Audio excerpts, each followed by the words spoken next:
Hey there, how are you? Good. Turn it back How's on. everybody doing? Doing well? Good. Fantastic. So I think you know everybody, but just a heads up, we are recording this. And we're Okay. asking all of the candidates the same questions, and we are going to be posting them on our websites and our social media. Okay. So thank you for taking the time to be with us today. Of course. My pleasure. As you know, the Southwest Florida Alliance of Chambers represents 8 chambers of commerce, 6,000 businesses, and over 3,000 residents and constituents in Lee and Collier counties. And we'll, in case you don't know anybody, we'll go real quick and let everybody introduce themselves, and then we'll get into the questions. All right, great. Dave? Morning, Brian. Dave Miller, Chamber of Southwest Florida. Last time I saw you, you were knocking on my front door. That's right. Good to see you. Morning, Brian. Chris Lopez here. How you doing, boss? Great, Morning, thank Brian. you. John Lai, Sanibel Captiva. Hey, John. How are you? Good, good. Good to see you. Morning, Brian. Donna Germain, Chamber of Commerce of Cape Coral. Thanks Hi, for being Donna. here. Hi.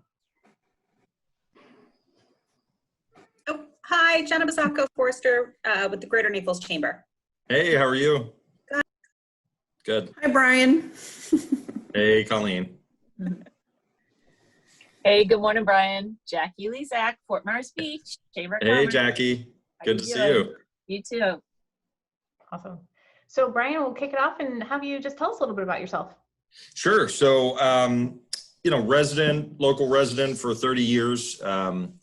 Grew up here, owned a home here for 20 and been blessed enough to be married for 20. Lori and I just celebrated our 20th wedding anniversary, June 10th. Really? And we have 2 amazing kids, 13 and 15.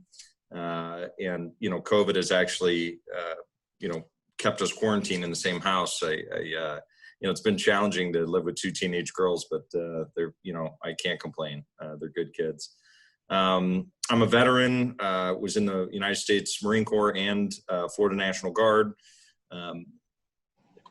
Probably some of you have heard this before, but that portion of my life really instilled this need to serve. And so I've tried to live a life of service and be engaged and involved. As many of you know, I'm currently the chair of the Greater Fort Myers Chamber, although I just had my last board meeting. And, it's bittersweet. I really enjoyed being there and being a part of that. But I loved what it taught me and what I learned from being engaged and involved. And of course, you guys know that, I was a part of creating the MAC, the Member Advocacy Committee, which, I like to think led to, the formation or helped the formation of the Alliance. So I really am proud of what we have done as a group. Going to Tallahassee, advocating for water quality and other issues. I extended that beyond just the chamber. I served as the chair of the Big Brothers Big Sisters locally, and I'm still on their corporate board. I'm a part of the Cape Coral Community Foundation board, past president for my association. So all of those things, what I realized is that I can influence Tallahassee, but I can't actually get the things done that I want to get done or preserve the things that I want to preserve. So that's really my motivation is continue to serve, but to do it from a higher level. And so that's my hope, is that I can really, impact our community in a positive way and our state in a positive way. Awesome, thank you. So you touched on it a little bit, but what prompted you to run for office? Yeah, so it's really based in that. I think originally my involvement in NAFA, which is my association, got me to Tallahassee, got me to DC, and got me engaged and in front of other representatives and lobbying for my industry issues, and that led me down the path of really wanting to be involved locally. And so water quality came out. Do you want to grab that? Water quality was really one of the big focuses, obviously, with MAC, and it really just inspired me to be engaged and involved, and I really felt like our efforts made a difference. And so, I felt like I could go to Tallahassee and represent us well in that vein and all sorts of other veins. So that's really my motivation. Awesome, thank you.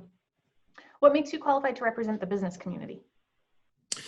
Well, I think I do have a unique perspective, being chairman of the Greater Fort Myers Chamber, that allows me to see a whole scope of different businesses that are engaged in Southwest Florida. We are obviously a heavy tourism industry, tourist-heavy industry, but there's all sorts of industry here, and so it's given me a nice taste of what small business owners need, what the community needs, and what we're looking for. I will say also, as a small business owner, I've been a financial advisor for 12 years now.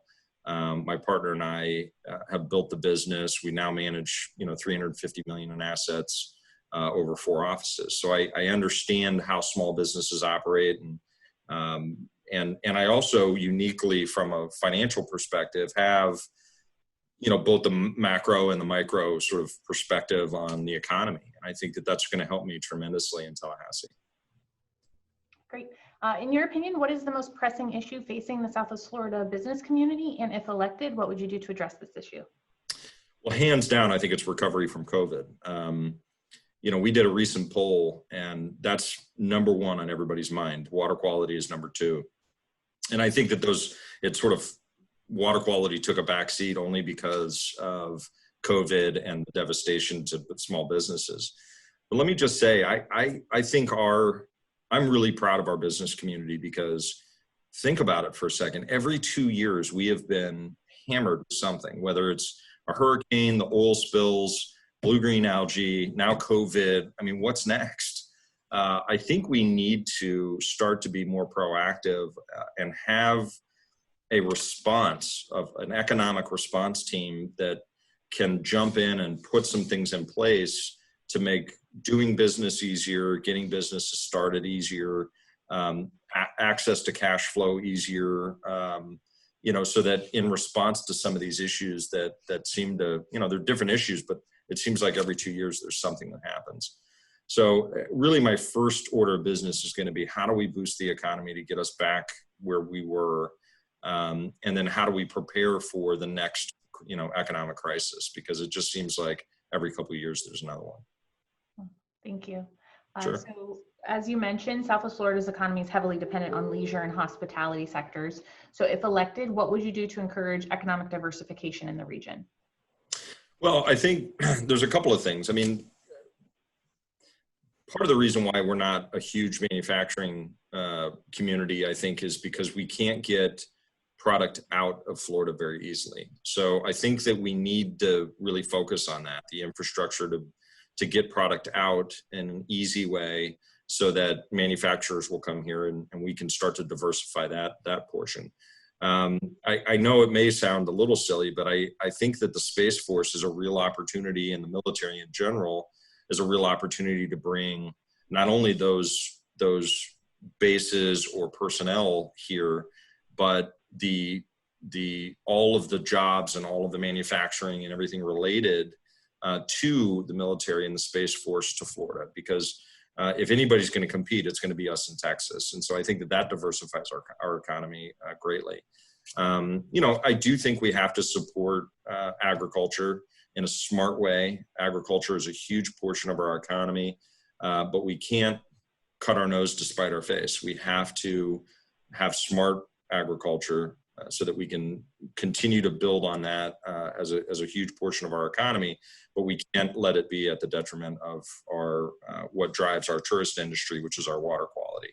And so I think that I think we have to continue to build on those. And small businesses. I mean, we have to support the small business community. I mean, that's key. The majority of the businesses here are small businesses, but I think we're starting to move in that direction in the right way. COVID kind of derailed some of that, but. Thank you. So as you know, this group was formed out of the 2018 water crisis, and water quality has been and remains our #1 priority. So if elected, what specific projects would you advocate for to improve and protect Southwest Florida's water quality? Well, I think that the current plan is a great plan. And I was really pleased to see that out of your efforts, out of our efforts, we were able to get some pretty significant funding for the projects, the water quality projects, the reservoir, and so forth. I'm already hearing grumblings that because of COVID and the lack of sales tax, that they might derail some of that funding for next year and beyond. I really hope that doesn't happen. If I'm in office, that will be the priority, is to make sure that we do that first and then deal with, the shortfall after that. Because I think we have to continue to fund these projects, to build the reservoirs, to treat the water so that we can send it south. But we can't send it south until it's clean. I would also like to see extended funding for the Kissimmee Basin and for our own basin.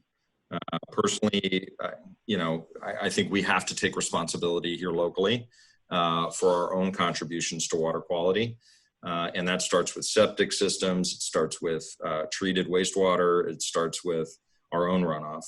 But I also know that the Kissimmee Basin is a huge contributor to the Okeechobee.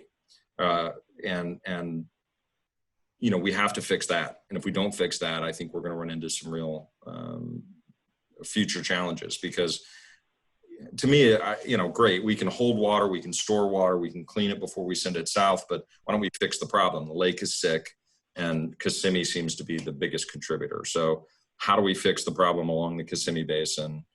How do we fix the contributor, not necessarily treat the water after the fact? Great, thank you. What specific actions do you think lawmakers should take to improve and protect Southwest Florida's waterways? Well, I think that, as I mentioned, I think that there's some specific things locally in our own basin that we can do. Septic systems appear to be a decent contributor. I think we need to get our handle on how are we going to make that migration from septic to well and sewer, or from septic and well to sewer and water. But the data's there, that we know that Lake O has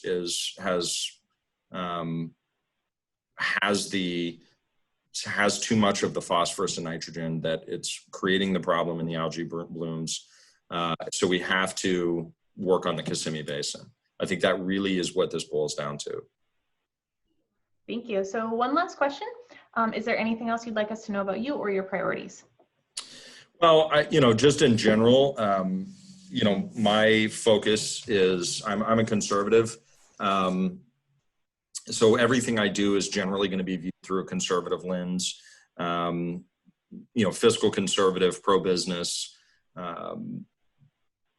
But I think that we have a unique opportunity with the support locally to ensure that our water quality future is a positive one. And so I think we need to make sure that we keep our eye on the ball. Because I think COVID could very easily distract us. So I want to make sure that that's a top priority. Recovering and giving small businesses the very best opportunity that they have moving forward, not only recovering out of this, but preparing for the next time. And in general, I don't know what we're going to face, but I think we need to be prepared as much as we can, and make sure that we are a pro-business economy, that we're focused on building businesses and helping small business owners to succeed, because once they do, everybody does. Great, thank you. We appreciate you taking the time to speak with us today, and we wish you luck in the election. All right. Thanks, guys. Thank you. Thank you, Brian. Have a great day. Brian. Thanks, Bye. Brian.